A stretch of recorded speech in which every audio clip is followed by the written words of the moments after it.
Donc, bonjour tout le monde. Donc, il me fait un grand plaisir aujourd'hui d'être présent pour le premier podcast qu'on va faire pour les prochains ans d'aînés du Centre d'action bénévole d'Argenteuil. Donc, on va faire de 4 à 6 podcasts cette année. Et puis aujourd'hui, j'ai la chance d'avoir avec moi une invitée de marque, donc Annick Giroux. Donc, Annick Giroux, intervenante auprès des prochains aidants d'aînés du Centre d'action bénévole d'Argenteuil. Donc, bonjour Annick. Salut Francis, Ça va bien? ça va super bien. Écoute, je suis vraiment contente qu'on débute quelque chose de nouveau. C'est vraiment génial, puis je pense que tu vas être un très bon animateur de podcast. Merci beaucoup.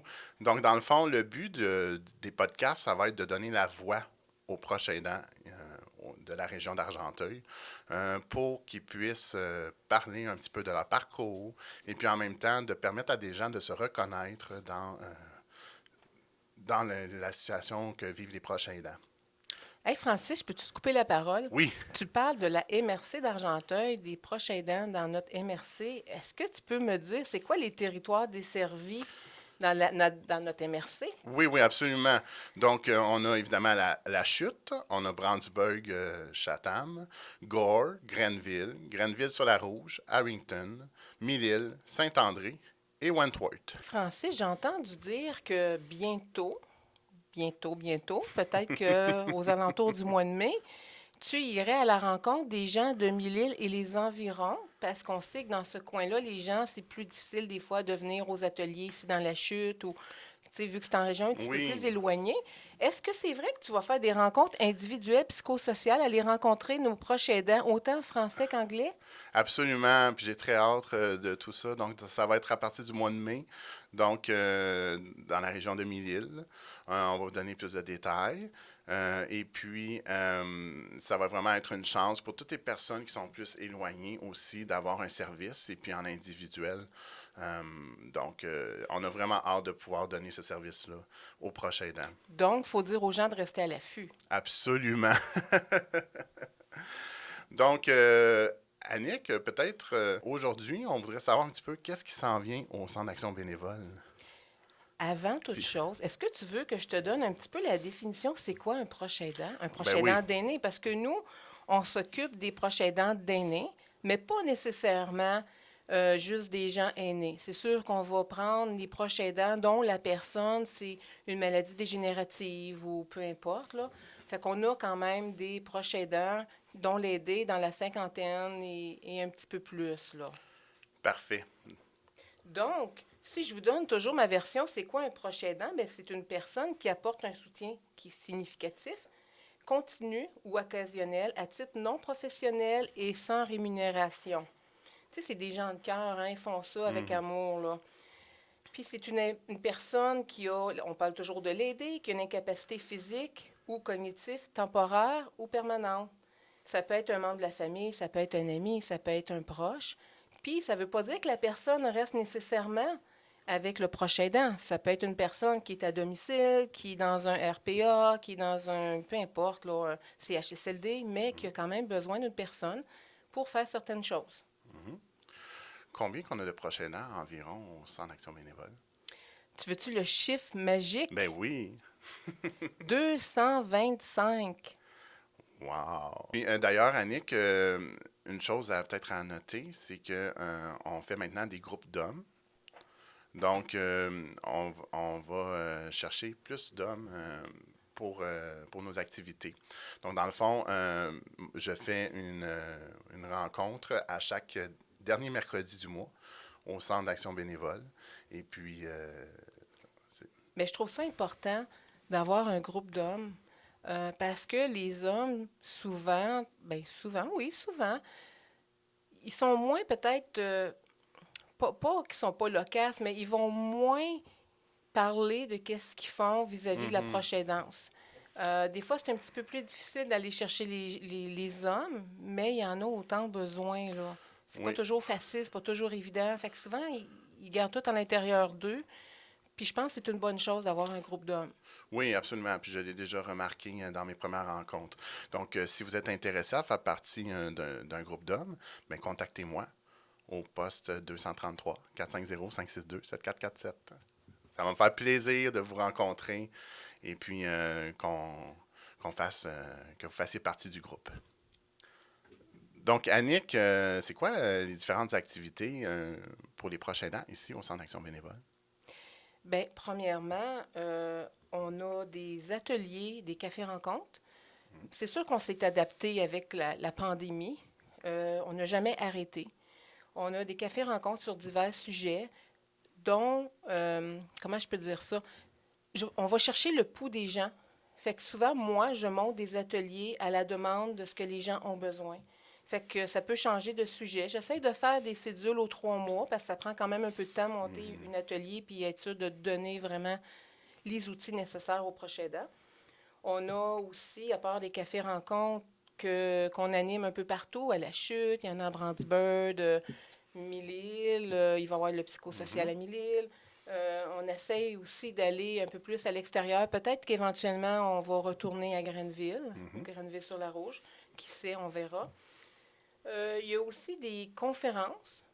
C'est sûr qu'avec la pandémie, ça a un petit peu changé, mais on va chercher des conférences, divers sujets qui touchent particulièrement les proches aidants dans leur quotidien.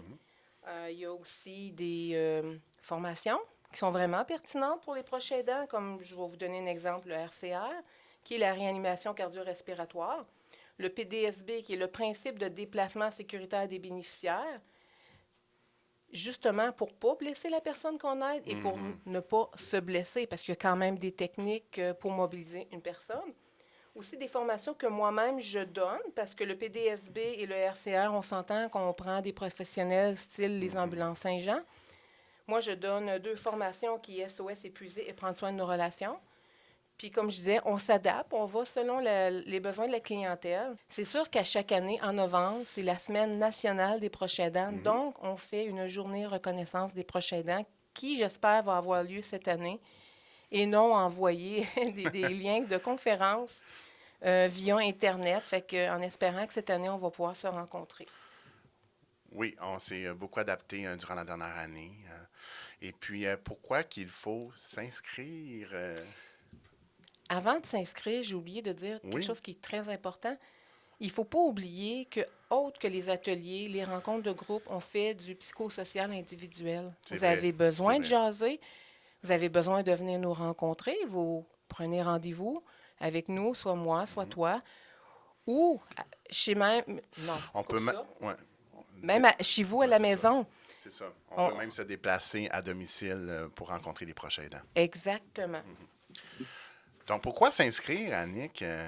Bien, premièrement, pour connaître les différentes ressources pouvant vous être utiles, parce qu'on vous outille, hein? On n'est pas des experts dans plein de matières, sauf notre matière proche aidante, mais sauf que s'il y a des choses que vous avez besoin, plus spécifiques, bien, on va vous outiller.